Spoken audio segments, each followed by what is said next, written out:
Hello friends, 10वीं classes में आप सभी का स्वागत है। और आज हम लोग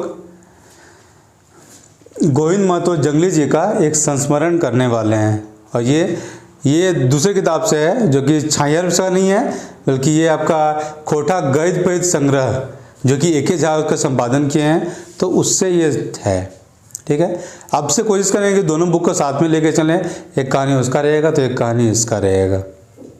ठीक है, तो आज उसी में से एक संस्मरण को उठाए हैं, जिसका नाम है आपका उड़ गेलक फुलवा रही गेलक बास। ठीक है, कि फूल उड़ गया है और सिर्फ उसका गंध रह गया है। ठीक है, तो इसका मतलब को कहानी जब पढ़ेंगे तो वो टोटल क्लियर हो जाएगा। ठीक है, अंत तक सब क्लियर हो जाएगा। कोई बहुत छोटा सा चीज़ है, कोई बड़ा चीज़ में है नहीं वैसे। ठीक है, या फिर चलिए शुरू में बता देते हैं तो मे भी शायद थोड़ा ध्यान ठीक रहेगा।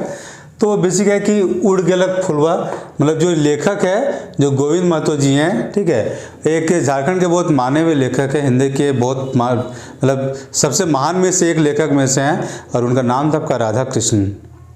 ठीक है, तो ये गोविंद महतो जंगली जी आपका राधा कृष्ण जी से भेंट करने आए हुए थे रांची। ठीक है, तो उनके भेंट करने से पहले उनके जीवन में क्या चल रहा था, ठीक है, या कैसा सोच था, और भेंट किए तब क्या हुआ, और मरने के बाद टोटल चीज़ को वो याद कर रहे हैं। बेसिकली संस्मरण क्या है कि टोटल चीज़ को याद कर रहे हैं कि मतलब भेंट करने से पहले उनका सोच कैसा चल रहा था, भेंट किए तब कैसा चल रहा था, और मरने के बाद वो किस तरीके से उनको याद कर रहे हैं। टोटल का पैकेज है आपका उड़ गेलक फुलवा रही गेलक बास। ठीक है, तो चूंकि राधा कृष्ण जी मर गए हैं, ठीक है, लेकिन चूंकि बहुत बड़े साहित्यकार हैं तो उनका साहित्य तो रह ही गया। ठीक है, एक तो ये दुनिया के परिप्रेक्ष्य में है। ठीक है, और लेखक के परिप्रेक्ष्य में ये है कि लेखक भले राधा कृष्ण जी मर गए हैं, लेकिन उनकी अच्छी यादें आपका गोविंद महतो जंगली जी के साथ रह गया। ठीक है, इसमें क्या है कि फूल तो उड़ गया, मतलब राधा कृष्ण जी भले मर गए लेकिन उनका गंध अभी तक है या रह गया है।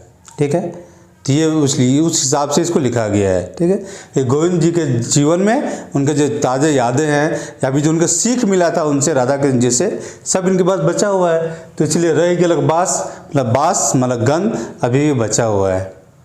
ठीक है, तो ये बेसिक मतलब था। अब कहानी का एक बेसिक एक आउटलाइन तो बन चुका होगा। ठीक है, मतलब संस्मरण का कहानी नहीं है, बेसिकली संस्मरण है। ठीक है, अब इससे पहले कि जो संस्मरण को डील करें, उससे पहले बेसिकली जो शुरुआत में इसका लेखक के बारे में दिया गया है, तो पहले लेखक को डील कर लेते हैं, उसके बाद इससे कहानी पे जाते हैं। ठीक है, तो गोविंद महतो जंगली जी हैं, तो ये इसके संस्मरण के लेखक हैं। और इनके बारे में ये है कि ये आपका MA किए थे, और उसके बाद फिर आपका LLB भी किए थे, और अभी ये आपका हजारीबाग कोर्ट में आपका प्रैक्टिस करते हैं एज ए लॉयर। ठीक है, ये सिर्फ शुद्ध ये पढ़ाने वाला या सिर्फ खोटा लिखने वाला साहित्यकार तो वैसे नहीं है, ये अभी कमा रहे हैं। साथ साथ में पैरेलल इनका तो इनका साहित्य हिस्सा का जो रचना करना वो साथ साथ चलते आया है। ठीक है, तो इनका जन्म हुआ था आपका रामगढ़ में, रामगढ़ के चैटर में इनका जन्म हुआ था। चैटर नाम का गांव है, तो चैटर नामक गांव में इनका जन्म हुआ था। ठीक है, शुरुआती पढ़ाई लिखाई इनका यहीं से होता है। ठीक है, और जब हाई स्कूल जाते हैं तो हाई स्कूल ये रामगढ़ से करते हैं। हाई स्कूल कहाँ से? रामगढ़ से। चटर ये गांव है, रामगढ़ टाउन के बगल में कोई गांव होगा, वहाँ पे इनका शुरुआती पढ़ाई लिखाई वहीं से हुआ, लेकिन हाई स्कूल आपका रामगढ़ से होता है।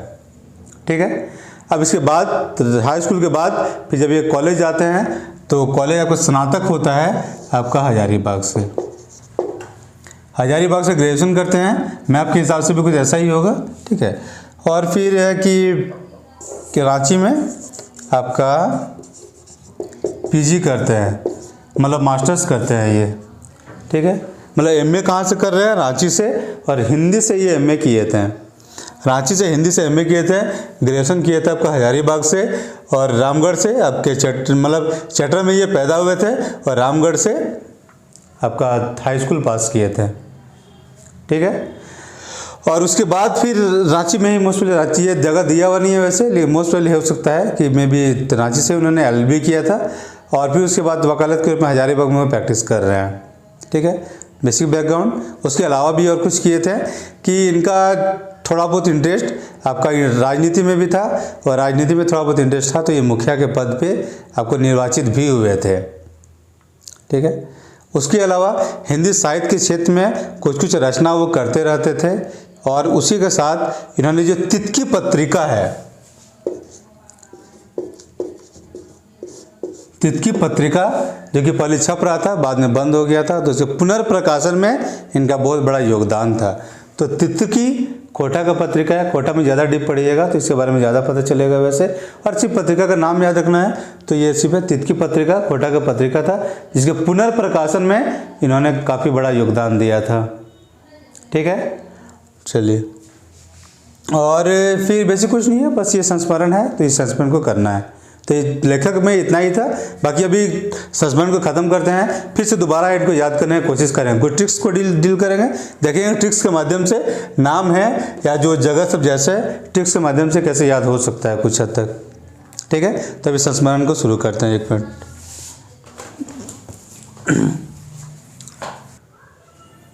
ठीक है, तो इनका जो संस्मरण जो शुरू हो रहा है, मतलब उड़ गलक फुलवा रही गलक बास, ये स्टार्ट होता है कि राधा कृष्ण जी आपका मर चुके हैं। जब वो मर चुके हैं तो उनके बाद आपका लेखक जो गोविंद जी हैं उनको याद कर रहे हैं, और याद करते हुए ये सोच रहे हैं कि ये एक चीज़ और है इससे पहले कि ये जो किताब छपा है कोटा गद्य पद्य संग्रह, जो कि एके झा जी ने संपादन किया है, उसका है कि आपका 1989 में छपा है।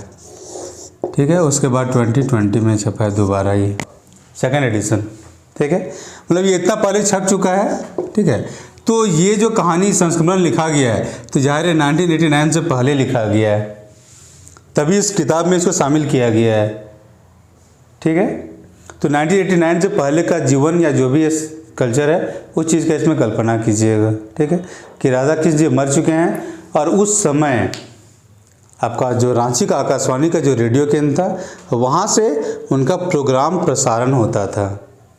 ठीक है, और उनका जो प्रोग्राम प्रसारण मरने के बाद भी जब प्रोग्राम प्रसारण हो रहा था तो उस समय आपको लेखक को, मतलब गोविंद महतो जी को, उनका ये राधा कृष्ण जी का आपका याद आ रहा है, और उस समय इनको ऐसा लग रहा है कि राधा कृष्ण जी उनके सामने बैठे हुए हैं और उनको वो देख रहे हैं।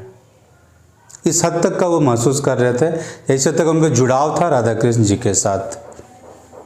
ठीक है, तो ये तो मरने के बाद की कहानी हो गया। अब फिर अपने पीछे को याद करते हैं कि जब वो कैसे स्कूल में थे और कैसे कैसे पूरा प्रोसेस इनका शुरू होता है। तो शुरुआत होता है इनका मैट्रिक के टाइम से, और ये मैट्रिक में थे आपका 1961-62 में। इसके लिए 1962 में गोविंद महतो जी आपका मैट्रिक पास किए थे। ठीक है, जब ये मैट्रिक में थे तब इनको कविता कहानी वगैरह पढ़ने में बहुत मन लगता था, मतलब साहित्य में इनका बहुत अच्छा रुचि था, और साहित्य कविता कहानी को तो पढ़ते ही थे, साथ साथ जो लेखक जो होता था या जो कवि होता था उसके बारे में भी ये जानने में बहुत रुचि रखते थे, और उनके बारे, और इसलिए उनके लेखकों के बारे में पढ़ते रहते थे, और इनके मन में ये इच्छा आते रहता था कि काश हमको इस लेखकों के साथ मिलने का मौका मिलता। ठीक है, तो इनके मन में ये हलचल चलते रहता था। ठीक है, तो क्लास 10 का ही किताब में एक इनको कहानी मिलता है, उस कहानी का नाम था आपका रामलीला।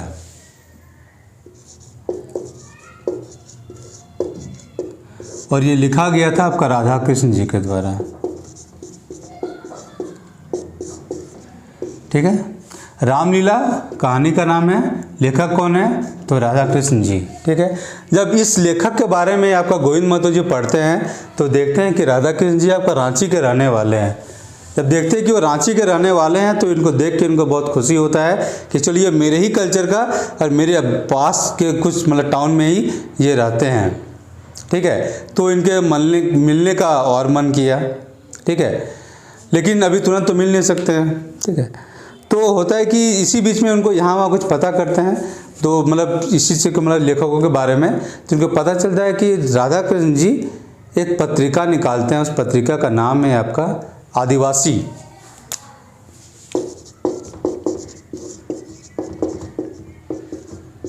ठीक है, आदिवासी पत्रिका आदिवासी पत्रिका को निकालते थे तो गोविंद महतो जी इसको साल भर तक करीब मंगा के वो पढ़ते हैं। ठीक है, इसका संपादक थे बेसिकली आपका राधा कृष्ण जी। ठीक है, तो वो इस पत्रिका को ला के पढ़ते हैं और राधा कृष्ण जी के संपादन से या जो लेखक की जो भी था उनसे ज़्यादा परिचित होते हैं उससे वो। ठीक है, और जब ये 1962 में आपका मैट्रिक पास कर लेते हैं, ठीक है, तो उसके बाद एक हिंदी कविता लिखते हैं। याद रखिएगा, ये खोटा के अभी हम लेखक के रूप में इसको पढ़ रहे हैं कि जो कविता लिखे हैं वो हिंदी कविता लिखे हैं। ठीक है, याद रखिए हिंदी कविता। उस कविता का नाम था एगो मेरा है यही कलाम। कविता का नाम ये था, एगो मेरा है यही कलाम। अब मतलब हम एक्सप्लेन नहीं कर सकते हैं वैसे एगो मेरा है यही कलम होता तो हो जाता पेन। ठीक है, लेकिन अब क्या मतलब अब क्लियर नहीं कर सकते, लेकिन नाम इसका शीर्षक यही था कि 1962 में लिखे थे एगो मेरा यही कलाम। ठीक है, ये कविता को लिखते हैं और आदिवासी पत्रिका में छपने के लिए गोविंद महतो जी भेज देते हैं। क्या 10 पास किया हुआ बच्चा है और वो एक कविता को लिख के भेजे थे आदिवासी पत्रिका में छपने के लिए। और ये पत्रिका में आपका राधा कृष्ण जी इसका कविता को छाप देते हैं। और जब कविता पत्रिका में छप जाता है तो इनका खुशी का तो ठिकाना नहीं था, लेखक बहुत खुश हो जाते हैं। ठीक है, अब चलिए ये एपिसोड ख़त्म है। अब उसके बाद फिर जब लेखक आपका कॉलेज जाते हैं, कॉलेज में जाते हैं तो कॉलेज में उनका सिलेबस का एक हिस्सा था एक नावल, तो उनके उपन्यास का नाम था आपका रूपांतर। ये उनके सिलेबस ग्रेजुएशन के सिलेबस का आपका हिस्सा था और ये इस चीज़ को पढ़ें और बाकायदा ये खरीद के पढ़ते हैं। और जब ये उपन्यास को पढ़ते हैं तो लेखक से मिलने के लिए और मन इनका और करने लगता है। तो एक दिन क्या करते हैं कि संडे का दिन था, मतलब इतवार का दिन है। ठीक है, तो इतवार का दिन वो रांची आ जाते हैं और बाज़ार में थोड़ा बहुत आदमी लोग को पूछते हैं, पता चल जाता है। तो फिर राधा कृष्ण जी के आपका जो डेरा पे या जो कहिए कि आपका घर पहुंच जाते हैं। ठीक है, जब जा रहे होते तो इनके मन में बहुत हलचल मचा हुआ था। ठीक है, इसको वर्ड का यूज़ किए हैं, कुटकुटी टाइप का कुछ वर्ड यूज़ किए हैं, ये कुटकुटी है। ठीक है, तो उसका यूज़ करते कि मन में कोई खुटकुटी मचा हुआ था कि इतना बड़ा लेखक है, हमसे भेंट करेगा कि नहीं करेगा, या मेरी भेंट होगा कि नहीं होगा, करेगा कि नहीं करेगा नहीं था, मतलब भेंट होगा कि नहीं होगा। ठीक है, लेकिन इसके बावजूद मन में जो हलचल चल रहा है उसके बावजूद वो हिम्मत करके जाते हैं और राधा कृष्ण जी के ड्राइंग रूम तक पहुंच जाते हैं। फिर वो जो भी घर में कोई काम करने वाला जो भी होगा उसको बोलते हैं कि चलिए हम उन लेखक से मिलना चाहते हैं, मतलब राधा कृष्ण जी से मिलना चाहते हैं। तो फिर वो जाके खबर करता है, फिर राधा कृष्ण जी इससे मिलने के लिए आते हैं। और मिलने के लिए आते हैं तो फिर वो उनसे ये पूछते हैं कि हिंदे कहाँ आइलन छुआ। ठीक है, छुआ मतलब होता है कि बच्चा या लड़का या जो कर लो। ठीक है, छुआ जिसे बेसिकली बंगाली शब्द है लेकिन खोटा में इसका यूज़ किया जाता है। ठीक है, तो कहते हैं कि यहाँ हिंदे कहाँ आइलन छुआ। तो फिर वो बताते हैं कि बहुत दिन से आपसे मेरा मिलने का मन था और जब हम रूपांतर पढ़ लिए, उपन्यास पढ़ लिए और बलवती हुआ और तो फिर आपसे मिलने के लिए आए हैं रामगढ़ से। ठीक है, जगह भी बताते हैं कि रामगढ़ से आपसे मिलने के लिए आए हैं। ठीक है, जब ये पता चलता है तो फिर क्या कहते हैं राधा कृष्ण जी उनसे सामने बैठ जाते हैं, फिर अच्छे से बात करते हैं। फिर वो पूछते हैं कि अच्छा रूपांतर तुम लोग को कौन पढ़ाता है वहाँ पर। तो ये बोलते हैं कि आर.एस. शर्मा आर.एस. राय पढ़ाते हैं। ये आर.एस. राय हम लोग को कॉलेज में आपका रूपांतर उपन्यास पढ़ाते हैं। ठीक है, तो फिर वो राधा कृष्ण जी लेखक से पूछते हैं कि अच्छा उपन्यास में तुमको क्या क्या अच्छा लगा। ठीक है, तो फिर वो बोलते हैं कि देखिए कि हमको क्या कहते हाँ कि ये 4 पोर्शन उनको अच्छा लगा था पूरे उपन्यास में, 4 सेक्शन। तो इस 4 सेक्शन का नाम लेते हैं। पहला नाम है हियाक माटिक गमक, तो एक है माटिक है। ठीक है, दूसरा है सोन सोन हवा, तो एक इधर मिट्टी हो गया इधर हवा हो गया। ठीक है, और पानी टिटिहिंग, तो इधर पानी हो गया पानी टिटिहिंग। और चौथा है डाहुक चेरई, तो चेरई से आप चिड़िया हो जाता है। चेरई जो भी देहात के जानते ही होंगे। ठीक है, तो डाहुक चेरई तो चिड़िया हो गया, पानी हो गया, हवा हो गया, माटी है। ये 4 जगह ये 4 शब्द भी याद रहेगा तो ऑप्शन आएगा तो आप कहीं भी आराम से पकड़ सकते हैं, कोई दिक्कत नहीं होगा पकड़ने में। बस ये शब्द याद रहेगा तो मिट्टी है, हवा है, पानी है और चेरई मतलब आपकी चिड़ियाँ हैं। ठीक है, बाकी याद ना भी रहे तो ये याद रखना टफ है क्योंकि थोड़ा टफ वर्ड है तो याद रखना टफ है ये। ठीक है, लेकिन ये मिट्टी, हवा, पानी और चेन्नई ये याद रह जाएगा। तो इस चीज़ को याद रख लीजिए, काम का चीज़ है ये। ठीक है, तो रूपांतर नामक उपन्यास में ये 4 सेक्शन है जो कि गोविंद महतो जी को अच्छा लगा था। बता दिए ठीक है। तो फिर उसके बाद फिर तब राधा कृष्ण जी आपका लेखक के साथ फिर थोड़ा सा मजाक करते हैं और बोलते हैं अच्छा आया तो तुम क्या सोचा था, लेखक मतलब तुम साधु है तो दाढ़ी उड़ी बढ़ा के होगा क्या। तभी बोलते कि नहीं, ऐसा हम नहीं सोचे थे, हम सोचे थे कि लेखक बूढ़े होंगे और फिर खादी का कुर्ता और धोती पहने हुए होंगे और हम जैसा सोचे थे आपको वैसा ही पाए हैं, ठीक है। और ये सुन के लेखक थोड़ा सा मुस्कुराते हैं। फिर कुछ देर के लिए लोग बीच में शांति छा जाता है। फिर राधा कृष्ण जी उसके लिए चाय पानी मंगवाते हैं, ये लोग चाय पानी पीते हैं, ठीक है। और फिर उसके बाद फिर राधा कृष्ण जी आपको गोविंद महतो जी से पूछते हैं, ठीक है। वो 4 आदमी के बारे में पूछते हैं, ठीक है। तो चलिए उसका भी नाम लिख देते हैं। एक है आपका रामगढ़ का, अच्छा यहाँ लिखा हुआ है रामगढ़ का आपका हरहरी पाठक, ठीक है। रामगढ़ का हरहरी पाठक के बारे में पूछते हैं। कैथा का जोगिदा महतो के बारे में पूछते हैं और गोला का चुनी बाबू और महेश गोलवार के बारे में पूछते हैं, ठीक है, कि वो लोग ये चारों का क्या हाल है, ठीक है। और जब ये पूछते हैं तब लेखक के मन में ये ख्याल आता है कि जो मेरे इलाका का जो गणमान्य लोग है उसके बारे में राधा कृष्ण जी कैसे जानते हैं। और उसके चेहरे के भाव को राधा कृष्ण जी पढ़ लेते हैं तो वो अपने से बता देते हैं कि जो 1942 में जो कांग्रेस का सम्मेलन हुआ था रामगढ़ में, उसके लिए हम गए थे रामगढ़ और वहाँ काफ़ी दिन रुके थे, ठीक है। और वहाँ पे जो खाना पीना हमको कुछ दिन मिला था वो बहुत हमको स्वादिष्ट लगा था। पहला कुछ दिन रहे थे और जो अरेंजमेंट करना था वो किए थे कांग्रेस सम्मेलन के बारे में, और दूसरा कि आपका खाना का स्वाद बहुत अच्छा लगा था, ठीक है। बुक में एक चीज़ और मेंशन स्पेशल मेंशन कर रहे हैं कि बुक में दिया हुआ 1942 में आपका कांग्रेस का सम्मेलन हुआ था, ठीक है। लेकिन अगर इतिहास के दृष्टिकोण से देखा जाए तो 1940 में वो सम्मेलन हुआ था, ठीक है। तो मैं भी ये लेखक से थोड़ा मिस्टेक हो गया है कि 1940 का वो अधिवेशन है, 1942 का नहीं है। 42 के समय तक भारत छोड़ो आंदोलन चल रहा था, ठीक है।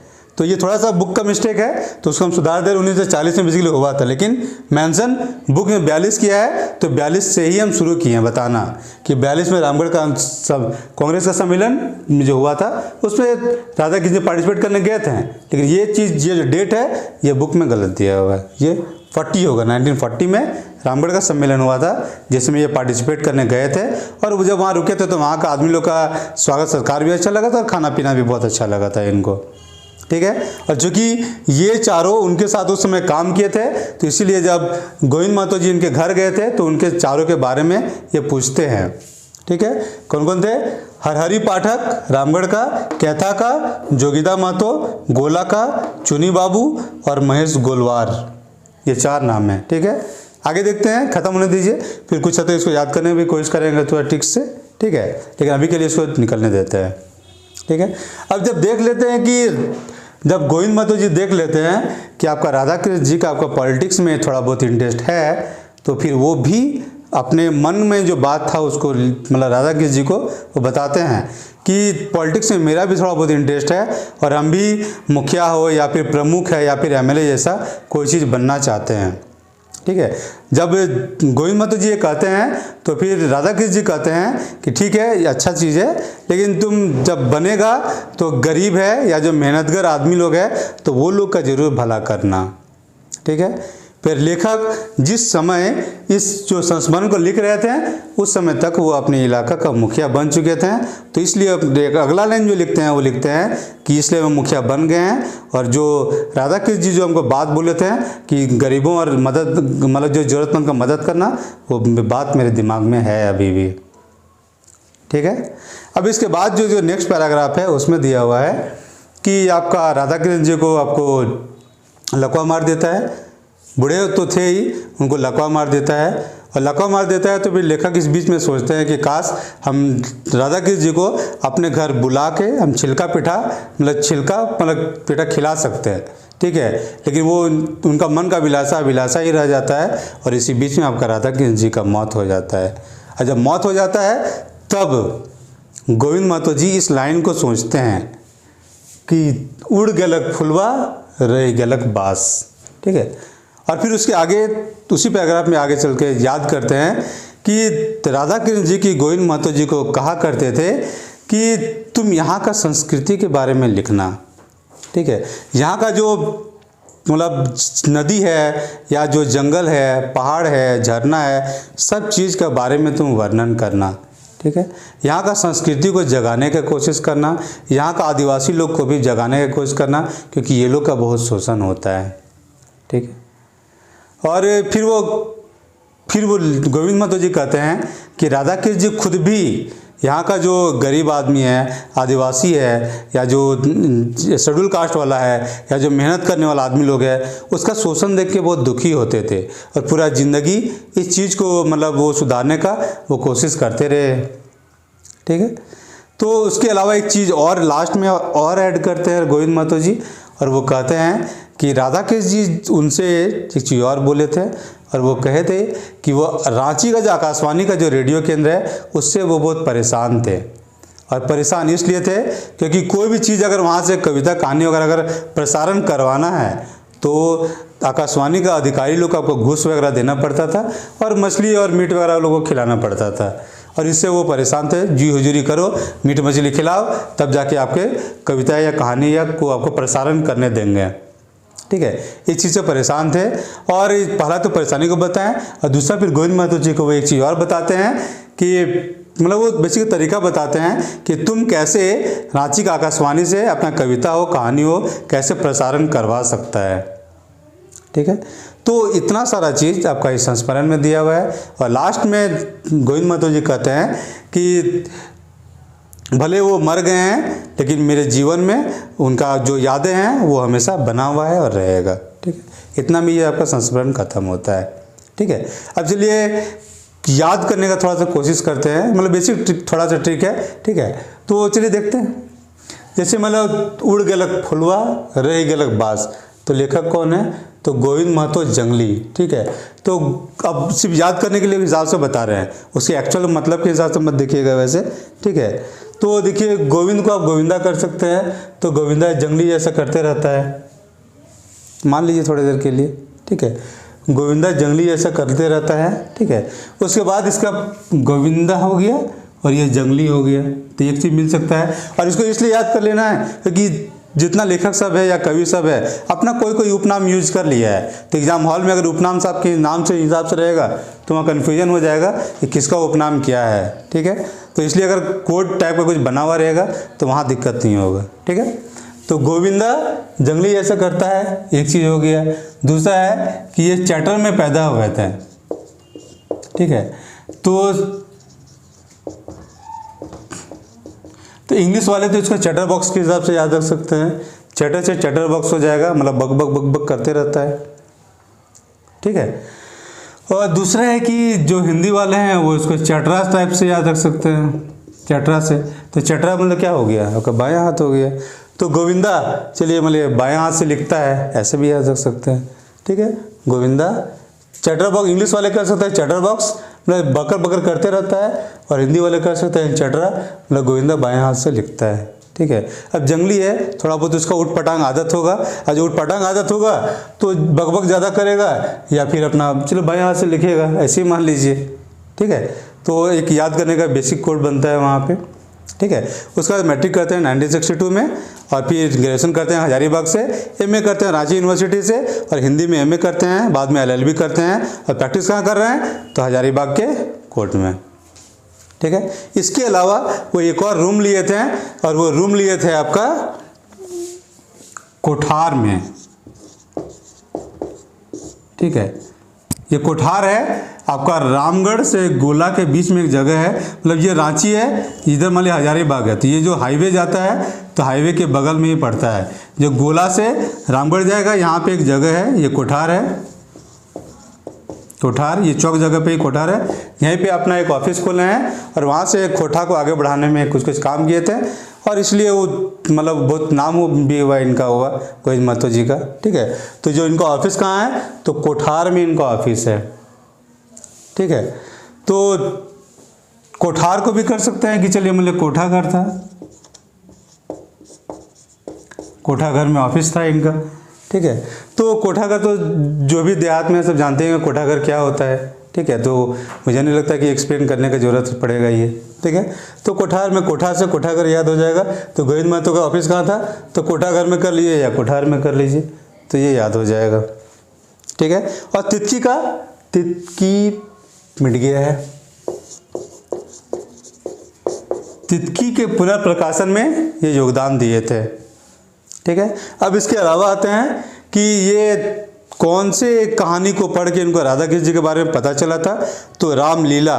तो रामलीला कहानी से इनको राधा कृष्ण जी के बारे में पता चला था। राधा कृष्ण जी रामलीला लिखे थे और इसी के लेखक, जब रामलीला कहानी को पढ़ें तो उसके लेखक के बारे में देखें कि वो राधा कृष्ण जी लेखक है। तो यहाँ से पहला बार राधा कृष्ण जी के बारे में पता चलता है इनको, ठीक है। इनका जो पहला कविता कब छपा था, 1962 में, जब वो मैट्रिक कर लिए थे। कविता का नाम क्या था, एगो मेरा है यही कलम, कलाम, एगो मेरा है यही कलाम, ठीक है। तो कविता के नाम तो पूरा याद रखना टफ है वैसे, क्योंकि इतना ज़्यादा सिलेबस होता है कि याद रखना बहुत टफ है। तो एक कलाम को याद कर सकते हैं, कलाम। तो APJ अब्दुल कलाम, राष्ट्रपति का नाम तो सबको याद रह जाएगा। जब कलाम जी याद रहेंगे तो ये कलाम भी याद हो सकते हैं कि एगो मेरा है कलाम, लास्ट में कलाम मिलेगा।